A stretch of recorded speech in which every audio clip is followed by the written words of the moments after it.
Okay, now, Nana Bush, darling, can you let me adjust? I gotta take these off so I can see well. Can you tell me, like, why did you want to be a teacher? Oh God, what a really interesting question. Why did I want to be a teacher? I'm trying to give you the short answer. Yeah. So, I've always been the kid who wanted to be a teacher when I was a kid. Like I always wanted to teach. Like when I was a child, I was like, I want to be a teacher. I want to be a teacher.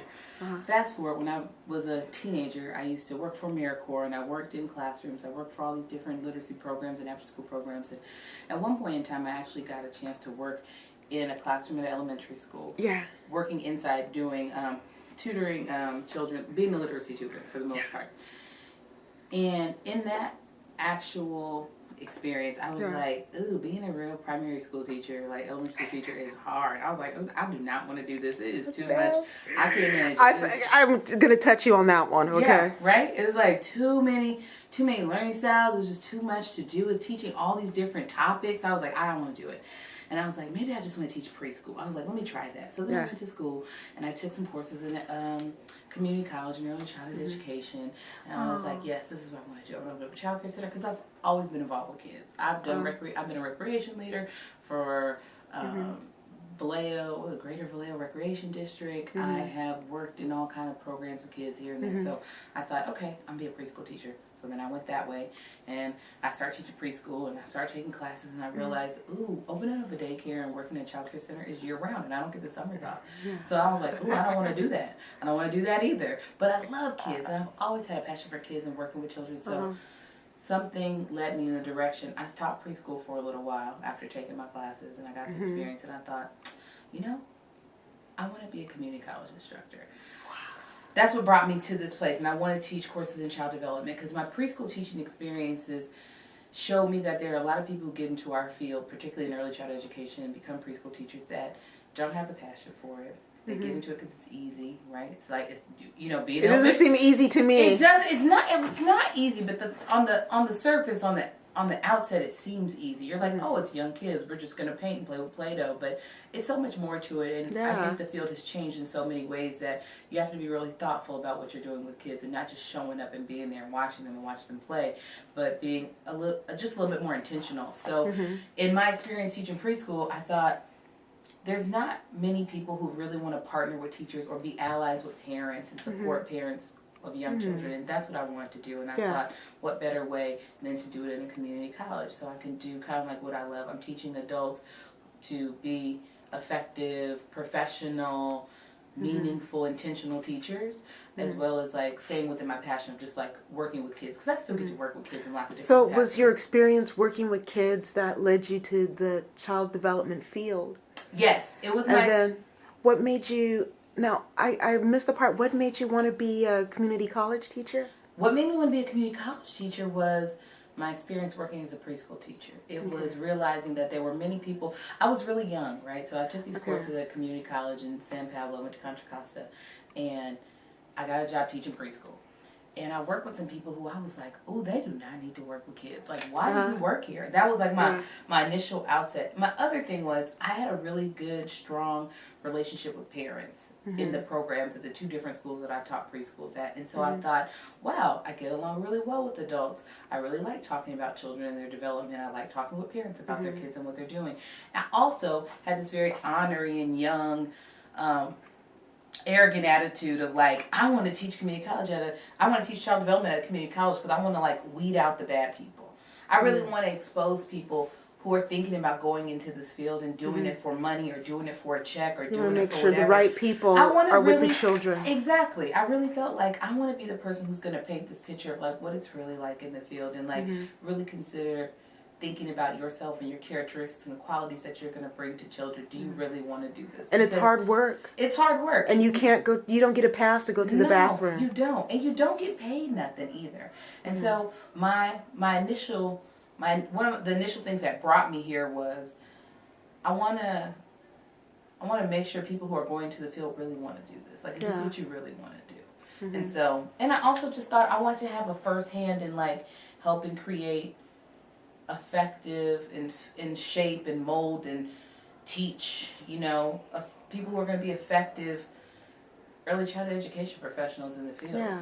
especially those who work with children of color and children who are coming from disadvantaged communities.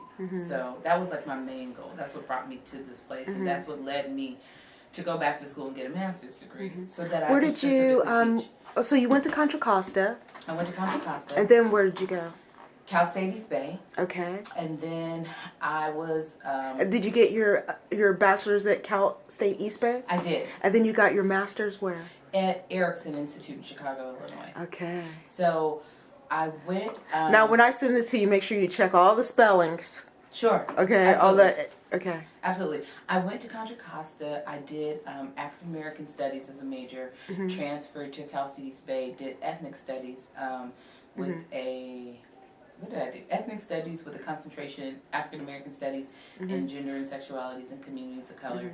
I was also became a McNair scholar when I was at Cal State East Bay. Earned a fellowship to go to Chicago to earn my master's degree. I got a full ride there.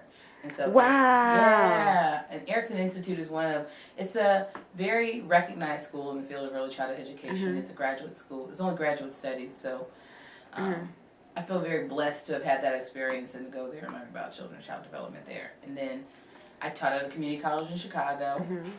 I had a tenured position there, and then, I'm from California. I'm a California girl from the Bay Area, and I just found my way back here. Delta had a position open. I applied. And I miss the fog. Oh God! I miss the snow. No, I'm joking. I don't miss. So tell me about your being a McNair scholar. McNair was interesting. I will say that I probably am not one of the most successful McNair scholars, although I was a McNair scholar. Being a McNair scholar is a program. It's not a TRIO program, but it's kind of like related to like TRIO in the sense of like helping first generation students of color. It really prepares them for graduate school and graduate studies. That's what it does. And I knew I wanted to teach, right? But McNair really kind of pushes you for that PhD more than they push you for the master's. But they're still pushing higher education, past the bachelor's degree. So my experience with McNair was very eye-opening. It really gave me perspective on. Do I want a PhD or do I want a master's degree? Do I want to be in school for 7 years, or do I want to hurry up and just go to school for 2 and then get a job and start working? But it also gave me it definitely exposes you to research, exposes you to doing work outside of what you typically, I guess, would expect in a bachelor's degree program at a state school that's kind of like a commuter school. I got opportunity to do a literature review. I worked alongside with a professor who, we talked about research. I had a research question that I had to study, although I never presented mine at any conference, but I worked with somebody with that, and doing that work was Fun. really, fun. In some ways it was interesting, I would say. It was an experience that I was like, yeah, research is not my thing. So it kind of helped me see something about myself in that aspect. But I'm the type of person who likes to read research and take that information and apply it to what I do with my students, and hopefully they can take some of that and transfer that into what they do in the real world with children. I like that. Yeah. Okay, so we're definitely going to talk about the McNair Scholar. Okay. Because part of the reason why we're going to talk about it, one, because African American students need to know that it exists, right? That you can be first generation, right? And go to grad school. Oh, absolutely. Okay, so I want to key on that. I also want to key on your discovering how you like early childhood development. Did I say it right? Yeah, it's early childhood education or child development. What do you want to call it? What is it? What is the true name? Depends. It has so many different names. Some people call it early childhood education. Some we're changing it now. It's like early childhood care and education. So some people define it as ECCE. Before, it's always known as ECE or child development. So here at Delta, we call it child development. Okay. But at other schools, their program is the early childhood education program. So it'd be ECE. But that's even shifting now, because now we're realizing that we're not just educating children, but we're also caring for children. So just depends on what part of the country you're in or what the institution. So there's some exciting things happening. It's been exciting. I think there's always been exciting things happening with early childhood education, and I think the recognition that it's getting now for seeing people are really starting to really see the importance of children needing Yes. early care and education, Yeah. meaningful quality care. We're not just talking about like folks going to sit down in somebody's grandmama's house and watch TV and just Yeah. eat some hot dogs and top ramen and have a peanut butter jelly sandwich and read a few stories here and there. But we're actually looking at children getting opportunities to learn how to build friendships, to communicate, to do educational things too. To expand their minds exactly. and grow those synapses. Exactly. Grow that gray matter. Exactly. And it needs thoughtful people in the field who actually want Mm-hmm. to do that, who actually care about children holistically. You know, not Yeah. just that's what's really important. It's going to the pumpkin patch, meeting the farmer, getting kissed by a goat, eating some dirt, rather than, hey, let's sit on grandma's couch and watch Happy Halloween, right, Charlie Brown. Or let's Right. or just going to Safeway and getting our pumpkin from the front Right. of the store. You know what I mean? It's making an educational experience. Absolutely. Right? And now I understand about what you're going talking. deep. Yeah, go deep. It's about going deep. Right. It's about going deep. They need to learn. They do. They need their questions answered. Yeah, they need their. I love that. You know, they need their They questions need their answered. questions answered. Like, and this is one thing I brought up today in my class. That's going to be the tag. Yeah. They need their questions answered. Like, children are curious. Yeah. They have lots of questions. They're constantly wondering about things when they hear things. They're trying to make sense of their world.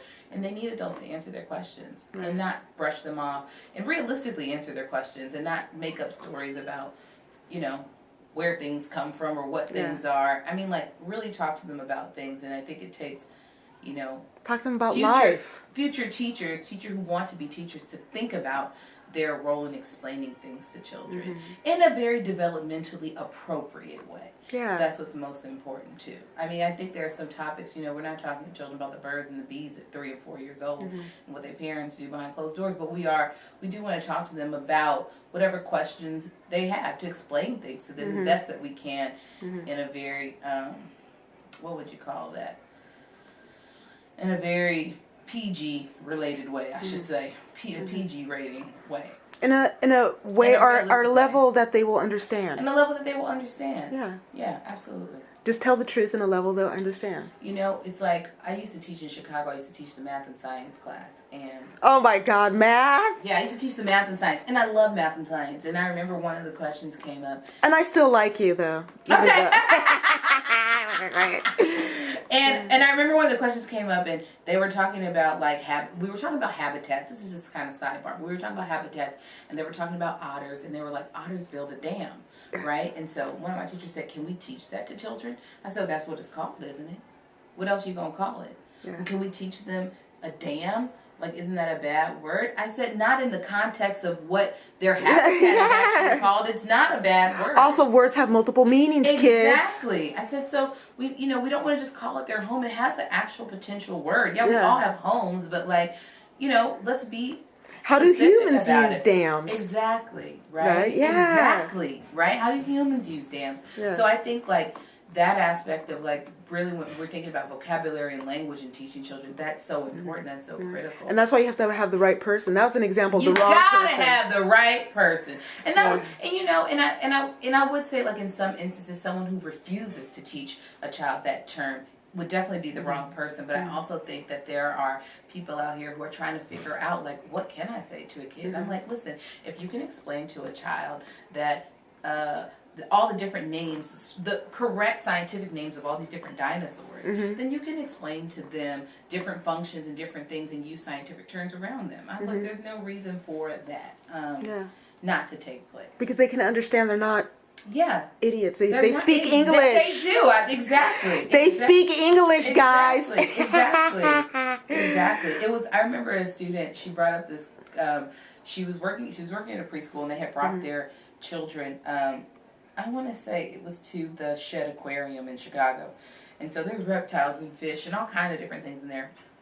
And there was another class that was there at the same time, and so she's like, I can't believe we felt so stupid. We had been talking about reptiles, and we've been talking about their skin and their scales and whatever. But then she said, Let me stop shaking my head. I'm she messing up. said when she observed these other children who are also preschoolers talking about these animals, they had so much more vocabulary. They had so much more descriptive words to talk about the different species and what they were. And it's like the teachers did their planning, their research before they brought the children there. And she was like, to see other children using specific terms and not just calling everything a reptile or what, you know what I mean? It was just really a monster. It's a dinosaur. Yeah, exactly. It was a fundamentally like light bulb type of experience for her. An aha an aha moment that it was like, oh, we can teach. They can learn these things. Like we shouldn't limit children and underestimate what we think they can know or what they can learn. Yes. Oh, I like that too. I'm gonna end on that. Okay. Okay, and then I want to take some more pictures of you.